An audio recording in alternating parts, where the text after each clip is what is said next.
everyone, let me introduce myself. My name is Nikita Puspawilwatikta with student number 21310091. I'm from Medical Faculty of Malahayati University of Bandar Lampung.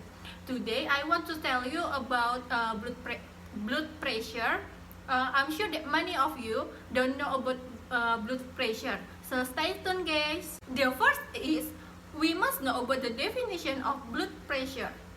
Blood pressure is a measure that can be determined how hard the heart pumps blood throughout the body. Blood pressure can also be defined as the force of the blood as it pushes against the artery walls. Blood pressure can be influenced by several factors, such as the person's lifestyle, age, activities undertake, and the emotions that are being felt. In measuring blood pressure, it is necessary to pay attention to two components. Namely, the first is systolic pressure. Systolic pressure is the maximum pressure in arteries when the left ventricle of the heart contracts. And the second is diastolic pressure. Diastolic pressure is the pressure at the rest or the pressure of the blood between contraction. We can measure blood pressure using a sphygmomanometer and a stethoscope. In this case, a stethoscope is used to listen to the pulse. We have to know how to measure blood pressure with a sphygmomanometer. Here, how to use it. Find the quick place to check blood pressure because you need to listen the pulse.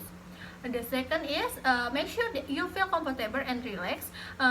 Urinate first to empty the bladder.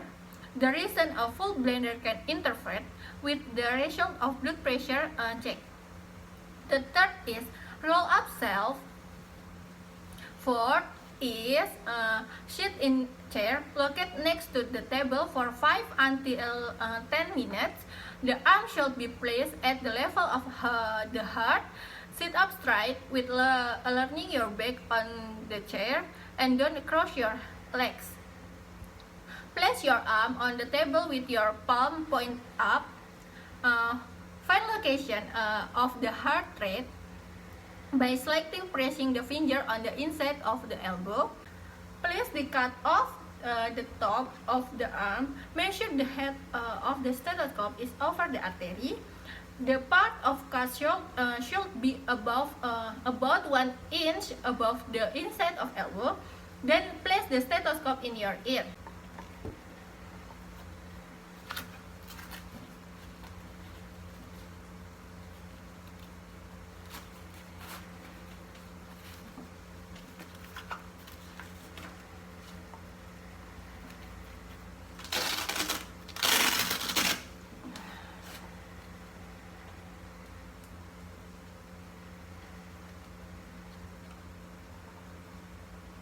The next is hold the manometer in left hands and sphygmomanometer balls in right hand. The next is hold the pressure that ball in instrument palm screw clockwise. Pump the cup off by squeezing the sphygmomanometer ball. Usually you can hear the pulse stroke at stethoscope. Pay attention to manometer needle. Continue involving the cut until the needle shows 30 millimeter of mercury to above your palpatoid or systolic pressure. At this stage, you will not hear a heart or a pulse in the stethoscope. While keeping an edge on the manometer needle, slowly release the pump by opening the pulse counterclocks. Make sure the manometer needle will go by 2 until 3 points for each heartbeat. Pay attention to the shoulder of pulse as soon as you hear it. Pay attention to the number of sphygmomanometer. The result of this number is the systolic pressure, the pressure of blood on the walls of the heart when the heart beats. Slowly continues, deflate the cuff.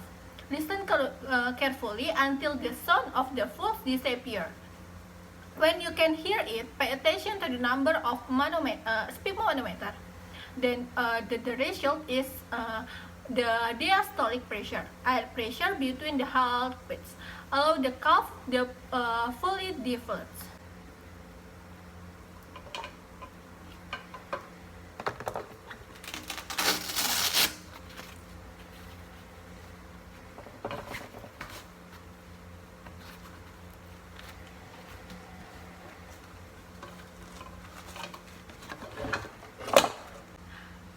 Checking blood pressure using the sphygmomanometer, the next thing you should know is normal blood pressure. According to GNC8, normal blood pressure is 120 per 18 mm of mercury. A person with prehypertension with a blood pressure of 120 per 18 until 139 per 89 mm of mercury. Grade 1 high blood pressure has a blood pressure of 114 per 90 until 159 per 99 mm of mercury. Grade 2 high blood pressure has a blood pressure of more than 180 per 100 mm of mercury.